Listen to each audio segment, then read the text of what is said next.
100 करोड़ सनातनियों का 4 साल का लंबा इंतजार खत्म हुआ। अब फिर शुरू होने जा रही है सनातन आस्था के परम धाम कैलाश मानसरोवर की यात्रा। और एक बार फिर कैलाश पर्वत पर गूंजेगा हर हर महादेव का जयकार। एक बार फिर भक्तों से भगवान का मिलन करवाएगी कैलाश मानसरोवर यात्रा। बस इंतजार है तो कैलाश मानसरोवर की यात्रा की तारीखों के ऐलान का। कैलाश मानसरोवर यात्रा ये उसमें जो है हम लोग जल्द ही उस पे कुछ और नोटिस पब्लिक के लिए जारी करेंगे और जल्द ही यात्रा शुरुआत होने की संभावना है। इस फैसले का इंतजार शिव भक्तों को पिछले 4 साल से था और आखिरकार उनका इंतजार खत्म हो जाएगा। कुबेर की नगरी, भगवान शिव का निवास, हिंदुओं के साथ साथ बौद्ध, जैन और सिख धर्म मानने वालों के लिए आस्था का बड़ा केंद्र, वैज्ञानिकों के लिए रहस्य, तो वेदों, पुराणों और लोक कथाओं में अनगिनत मान्यताएं समेटे हुए है कैलाश मानसरोवर।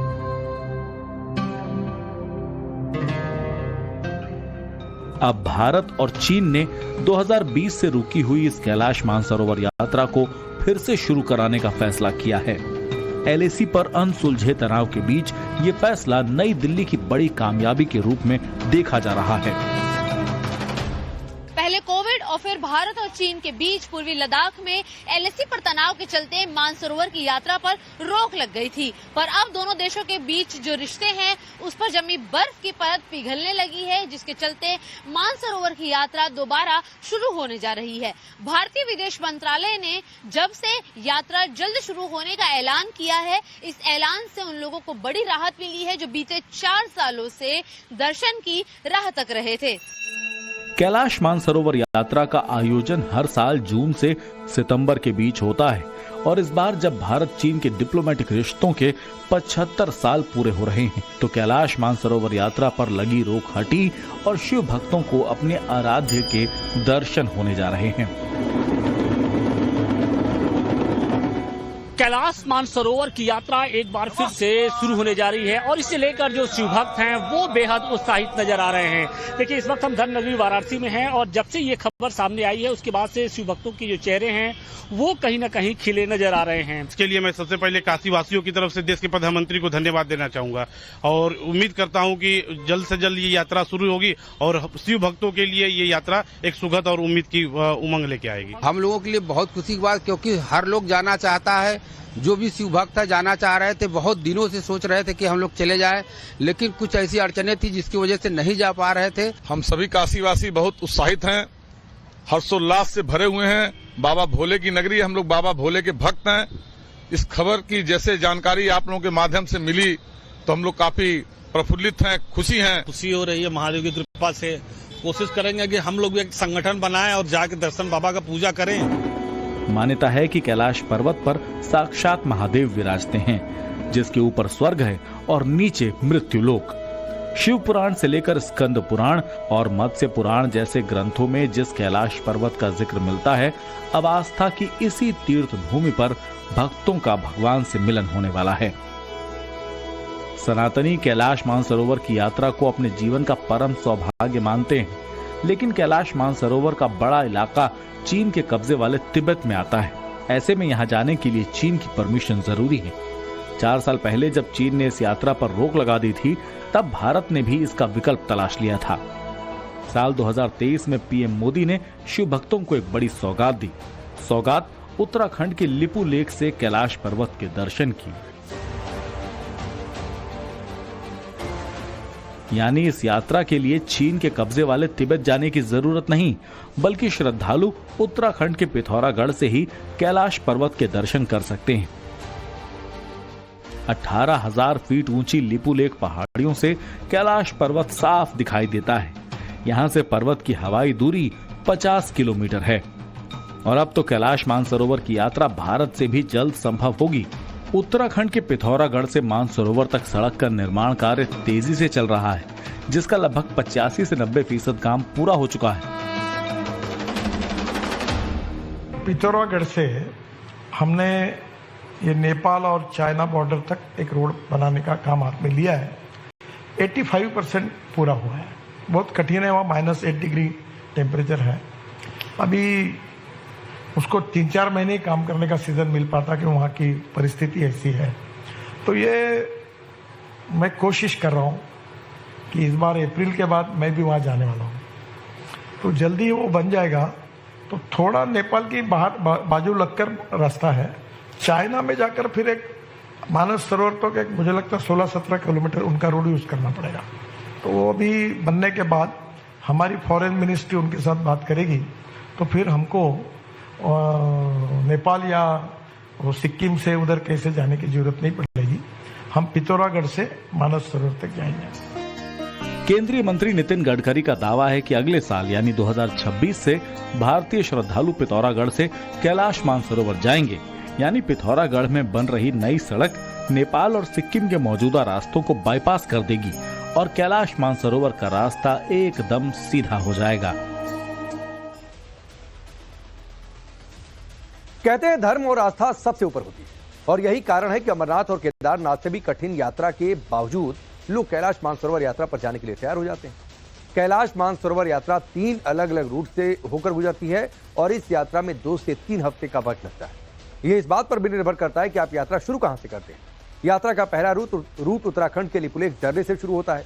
यह रास्ता सबसे छोटा है और दूरी है करीब 65 किलोमीटर की, लेकिन यह एक खड़ी चढ़ाई है और बेहद कठिन होती है।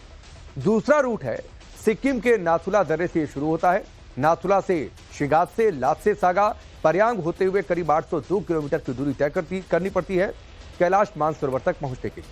हालांकि यह रास्ता लंबा है और दुर्गम भी। अब भारत से कैलाश मानसरोवर जाने के 2 रास्ते आपने देख लिए। कुछ लोग नेपाल के रास्ते भी यहां पर जाते हैं। यह तीसरा रास्ता नेपाल की राजधानी काठमांडू से शुरू होता है और सागा होते हुए 17,000 फीट की ऊंचाई पर मौजूद कैलाश मानसरोवर तक पहुंच जाता है। इस रास्ते की दूरी है करीब 500 किलोमीटर। तो ये कुल 3 रूट। सिक्किम में नाथुला और नेपाल से कैलाश मानसरोवर की यात्रा के दौरान 80% सफर चीन के कब्जे वाले तिब्बत में करना पड़ता है और बाकी 20% भारत में। लेकिन पिथौरागढ़ की सड़क बनने से अब ये सफर उल्टा हो जाएगा, यानी तब ये यात्रा 84% भारत में होगी और मात्र 16% तिब्बत में। इसके अलावा चीन की सीमा भी यहाँ से काफी करीब है। सेना के लिए भी सड़क का खास महत्व है। इतना ही नहीं, कैलाश मानसरोवर यात्रा पर जाने वाले शिव भक्तों की यात्रा और भी सुगम होने वाली है, क्योंकि भारत और चीन डायरेक्ट फ्लाइट सर्विस शुरू करने पर भी सहमत हुए हैं। बस डेट का ऐलान होना बाकी है। In principle, both countries have agreed that flight operations will resume. The technical teams on both sides are looking into the arrangement, the technical arrangements for the flight services to resume. Flight services और यात्रा साल 2020 से ही बंद थी। इसकी वजह दोनों देशों के बीच सीमा विवाद के बाद खराब रिश्ते और कोविड की लहर थी। भारत चीन के बीच जून 2020 में डोकलाम विवाद हुआ था और 2019 मार्च में कोविड की पहली लहर आई थी। तो फिर अब कैलाश मानसरोवर की यात्रा फिर से शुरू करने पर भारत और चीन के बीच ये सहमति कैसे बनी, ये भी जान लेते हैं। 26 मार्च को बीजिंग में दोनों देशों के विदेश मंत्रालय के अधिकारियों की अहम बैठक हुई। इसी साल जनवरी में फॉरेन सेक्रेटरी और चीन के उप विदेश मंत्री के बीच में बैठक हुई और इस बैठक में गाइडलाइंस की समीक्षा की गई। इसके साथ ही इस बैठक में यह भी तय किया गया कि दोनों देशों के लोगों के बीच में आपसी मेल जोल को और बढ़ाया जाए और मुलाकातों का सिलसिला जारी रहे। इसके साथ ही कैलाश मानसरोवर की यात्रा को कैसे दोबारा शुरू किया जाए और उसके लिए जो तय निर्धारित कार्यक्रम है उस पर कैसे आगे बढ़ा जाए। प्रधानमंत्री नरेंद्र मोदी और चीनी राष्ट्रपति शी जिनपिंग अक्टूबर 2023 में जब कजान में मिले थे, तभी इस फैसले की नींव पड़ गई थी। और अब अमेरिका से टैरिफ वॉर शुरू होने के बाद भी चीन के सुर नरम पड़ गए हैं। पहले तो चीन ने भारत के साथ खड़े होने की अपील की और फिर भारत चीन राजनयिक संबंधों की 75वीं वर्षगांठ पर चीनी राष्ट्रपति शी जिनपिंग ने कहा, चीन और भारत के संबंधों को ड्रैगन हाथी टैंगो का रूप लेना चाहिए, यानी बीजिंग और नई दिल्ली को एक दूसरे के साथ मिलकर काम करना चाहिए। भारत में चीनी दूतावास ने 1 जनवरी से 9 अप्रैल 2025 के बीच 85,000 से अधिक भारतीयों को वीजा दिया और अब कैलाश मानसरोवर यात्रा शुरू होने का ऐलान बताता है कि चीन के सुर अब बदल गए हैं। हालांकि इस साल यात्रा सामान्य समय से थोड़ा देर से शुरू हो सकती है और देर तक चल भी सकती है, क्योंकि चीनी पक्ष को यात्रा के लिए सुविधाओं को तैयार करने के लिए थोड़ा वक्त चाहिए, क्योंकि ये सुविधाएं पिछले 4 साल से उपयोग में नहीं थी। कैलाश मानसरोवर की यात्रा दुनिया की सबसे चुनौतीपूर्ण तीर्थ यात्राओं में से एक मानी जाती है। कठिन मौसम और उबड़ खाबड़ और दुर्गम रास्तों से गुजरना पड़ता है। यात्रा में 19,500 फीट तक की ऊंचाई पर ट्रैकिंग करनी होती है। बावजूद इसके हजारों श्रद्धालु इस पवित्र यात्रा के लिए तैयार रहते हैं। कैलाश पर्वत के शिखर का आकार एक विशाल शिवलिंग जैसा है। सनातन धर्म में इसकी परिक्रमा का बड़ा महत्व है। परिक्रमा 52 किलोमीटर की होती है, जिसे पूरा करने में 3 दिन लग जाते हैं। मान्यता है कि परिक्रमा करने वालों को मोक्ष मिल जाता है। ऐसी ही मान्यता मानसरोवर झील को लेकर भी, जिसे स्वर्ग की झील कहा जाता है। मान्यता है कि कैलाश पर्वत के रास्ते 33 कोटि देवी देवता आते हैं और सरोवर में स्नान करते हैं। इसीलिए श्रद्धालु मानते हैं कि जो भी व्यक्ति मानसरोवर झील की धरती को छू लेता है, वो स्वर्ग जरूर पहुंच जाता है।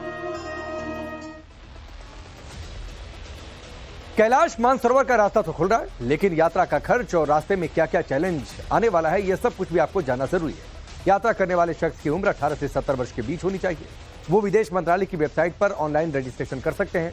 कंप्यूटराइज्ड लॉटरी सिस्टम के जरिए यात्रियों का चयन किया जाता है।